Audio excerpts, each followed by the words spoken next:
बिस्मिल्लाहिर्रहमानिर्रहीम। अस्सलाम वालेकुम व्यूअर्स, उम्मीद करता हूँ कि आप सब खैरियत से होंगे। आज की इस वीडियो में आपके साथ हिटलर के बारे में 10 ऐसे हकायक पेश करूंगा जिनके बारे में शायद ये आपने पहले सुना होगा। पहले जंग अजीम का एक आम सा फौजी दूसरी जंग अजीम का अहम किरदार हिटलर के तौर पर उभरा, जिसे हर पढ़ा लिखा इंसान जानता है। लेकिन इसकी जिंदगी में कुछ दिलचस्प वाकयात ऐसे भी गुजरे हैं कि जिनके बारे में शायद ही आप जानते होंगे। तो आज की इस वीडियो में आपके साथ उन्हीं 10 हकायक के बारे में शेयर करूंगा। उम्मीद करता हूँ वीडियो आपको पसंद आएगी। वीडियो पसंद आए तो लाइक और शेयर कर दीजिएगा। मेरे चैनल पर नए आए हैं तो इसे सब्सक्राइब करके बेल आइकन को भी ऑन कर दे ताकि इसी तरह की मजीद मालूमाती वीडियो आप तक वक्त पर पहुंचती रहे। नंबर 1, हिटलर जर्मन नहीं था बल्कि वो जर्मनी के मशरकी हमसाया मुल्क ऑस्ट्रिया हंगरी में पैदा हुआ था, जो कि आज 2 अलग अलग मुल्कों में तकसीम हो चुके हैं, जिनमें से एक का नाम ऑस्ट्रिया और दूसरे का नाम हंगरी है। हिटलर ने वहीं पर अपनी तालीम हासिल की। हिटलर के बाप के मरने के बाद इसने मुसव्वर के तौर पर अपना मुस्तकबिल बनाने की कोशिश की, लेकिन इस शोबा में इसको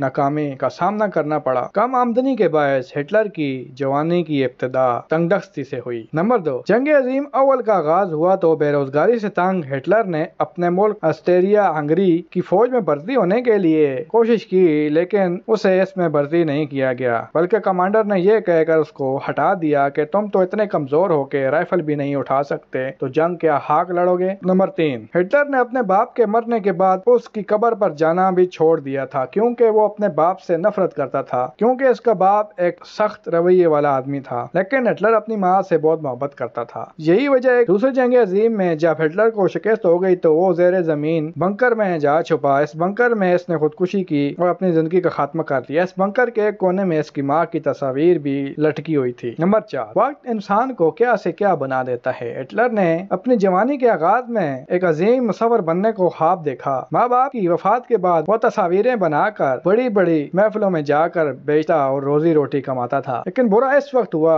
जब ऑस्ट्रिया हंगरी के वली अहद पर चलने वाली गोली की इतला मिली, जिससे पहले जंग अजीम शुरू हुई। इस जंग की वजह से आलमी फौजें अपनी भर्ती के मेयार को कम करने पर मजबूर हो गई, जिसकी वजह से कमजोर लोगों को भी फौज में भर्ती करना पड़ा। इस वक्त हिटलर भी फौज में आसानी से भर्ती हो गया। बाद में जब हिटलर ने नाजी तंजीम खड़ी की तो मुसव्वरी की महारत इसके बहुत काम आई। अपनी तंजीम का लोगो और झंडा हिटलर ने अपने हाथों से बनाया था। अपनी फौज की वर्दियां और बैचेस भी इसने डिजाइन किए। नंबर 5, हेनरी टैंडी, वो बरतानवी फौजी जो एक गोली से हिटलर को मार सकता था। अगर वो उस वक्त ट्रिगर दबा देता तो 20वीं सदी की तारीख मुख्तलिफ होती। हेनरी बरतानवी फौज का 26 साल नौजवान था। जब खंदकों की लड़ाई में जर्मन फौज को शिकस्त हुई और फौज पीछे हटने लगी तो एक मौका पर हिटलर किसी चीज से ठोकर खाकर जमीन पर गिर गया। जब वो उठा तो उसके पीछे एक बरतानवी फौजी था जो भागते जर्मनों को गोलियां मार रहे थे। हिटलर लाशों पर गिर गया। चंद लम्हे बाद उठा तो इस हाथों में असला भी नहीं था। इसने पीछे मुड़कर देखा तो वहाँ एक बरतानवी फौजी राइफल इस पर ताने खड़ा था। हिटलर की आंखों में मौत के साए लहरा गए, लेकिन कई लम्हे गुजर गए और बरतानवी फौजी ने फायर नहीं किया।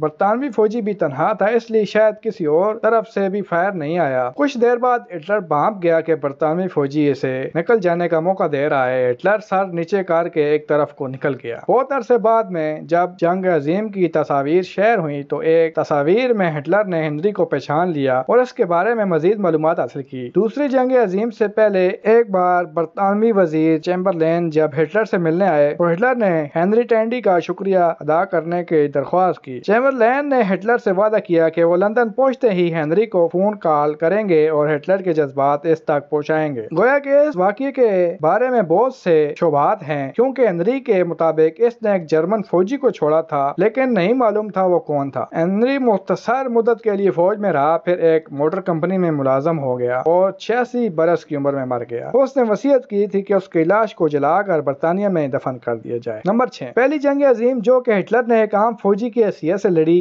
इसमें वो दुश्मनों के केमिकल हथियारों का शिकार हुआ, जिसकी वजह से कुछ देर के लिए वो अंधा भी हो गया था, लेकिन फिर मुख्तसर इलाज के बाद उसकी नजर वापस आ गई। नंबर 7, हिटलर को अपने रिश्ते की भतीजी से इश्क हो गया, जिसकी उम्र 23 साल थी, जिसका नाम गेली राबा था। गेली ने एक बार अपनी एक दोस्त से कहा कि मेरा चाचा मुझसे ऐसे मुतालबात कर रहा है कि अगर किसी को बताऊं तो वो मुझ पर यकीन ना करेंगे। लेकिन ये राज ज्यादा देर तक छुपा ना रहा और स्कैंडल अखबारात में धूल उड़ाने लगा। हिटलर की जिंदगी तल्ख तरीन हो गई। हिटलर को अपना सियासी कैरियर खत्म होता नजर आने लगा। इसकी सोशलिस्ट मुखालफीन ने आसमान सर पर उठा लिया। बुरा यह हुआ कि گیلی نے خودکشی کر لی، جس سے مخالفین نے اسے قتل قرار دیا۔ قریب تھا کہ ہٹلر کا سیاسی کیریئر ختم ہو جاتا، لیکن ایسے میں گیلی سے ملتی جلتی شکل کی ایک لڑکی آئی جس کا نام ایوا براؤن تھا۔ اس نے ہٹلر سے شادی کی درخواست کی اور ہٹلر نے اس سے شادی کا اعلان کر دیا اور سب کے منہ بند کر دیے۔ یہ اور بات ہے کہ ہٹلر نے ایوا براؤن سے شادی کا وعدہ پورا نہیں کیا، البتہ اپنی موت سے چند گھنٹے پہلے اس نے ایوا سے شادی کر لی، جس کے بعد دونوں نے خودکشی کر لی۔ نمبر 8، ہٹلر کی عجیب عادت یہ تھی کہ وہ تقریر سے پہلے مختلف انداز میں تصاویریں بنایا کرتا تھا، اس لیے اس نے ایک فوٹوگرافر بھی رکھا ہوا تھا۔ وہ تصویر بنا کر دیکھتا کہ یہ انداز اس پر کیسا لگ رہا ہے۔ نمبر 9، آپ یہ بھی جان لیں کہ ہٹلر جیسی مونچھیں جرمنی میں پہلے بھی عام تھیں، لیکن ہٹلر نے یہ مونچھیں ایک خاص وجہ سے تراشیں۔ وہ وجہ یہ تھی کہ ہٹلر جنگ عظیم اول میں ایک خندق میں چھپا بیٹھا تھا کہ اتحادیوں نے گیس شیل پھینک دیے۔ گیس شیل کے زہریلے دھوئیں سے بچنے کے لیے ہٹلر نے اپنے پاس موجود ماسک کا استعمال کیا، جو اس کی مونچھوں کے ساتھ الجھنے لگا، جس پر ہٹلر کو بہت غصہ آیا اور مجبوراً ہٹلر کو کئی سیکنڈ تک اپنا سانس روکنا پڑا۔ گیس کا اثر ختم ہوتے ہی اس نے لمبا سانس لیا اور جتنی مونچھیں ماسک پہننے میں رکاوٹ بن رہی تھی اندازے سے کاٹ دیں، کیونکہ گیس شیل کسی بھی وقت دوبارہ آ سکتا تھا، کیونکہ ہٹلر کو اپنی زندگی اپنی مونچھوں سے زیادہ پیاری تھی۔ بعد میں اس نے اسی مونچھوں کے سٹائل کو ہمیشہ کے لیے برقرار رکھا، جو آج تک اس کی پہچان ہے۔ نمبر 10، دوسری جنگ عظیم اور اس کی خودکشی کی خبروں کے بعد یہ باتیں بھی گردش کرنا شروع ہو گئیں اور کچھ تھیوری بھی موجود ہیں کہ ہٹلر مرا نہیں ہے بلکہ وہ زندہ ہے، اور کئی لوگوں نے اسے دیکھنے کا دعویٰ بھی کیا تھا، لیکن ان کا کہنا ہے کہ اس نے در حقیقت خودکشی نہیں کی تھی بلکہ بھیس بدل کر کہیں بھاگ گیا تھا، لیکن اس کے بعد وہ کسی کو بھی دوبارہ نظر نہیں آیا، اس لیے اس کی خودکشی کو ہی تاریخ کا حصہ بنا دیا گیا۔ اس کا ثبوت بعد میں روس نے اس کی باقیات اور دانتوں کے DNA سے نکالا تھا کہ جس شخص کو آگ میں جلایا گیا تھا وہ خود ہٹلر ہی تھا۔ امید کرتا ہوں ویڈیو آپ کو پسند آئی ہوگی۔ ویڈیو دیکھنے کے لیے آپ سب دوستوں کا بہت بہت شکریہ۔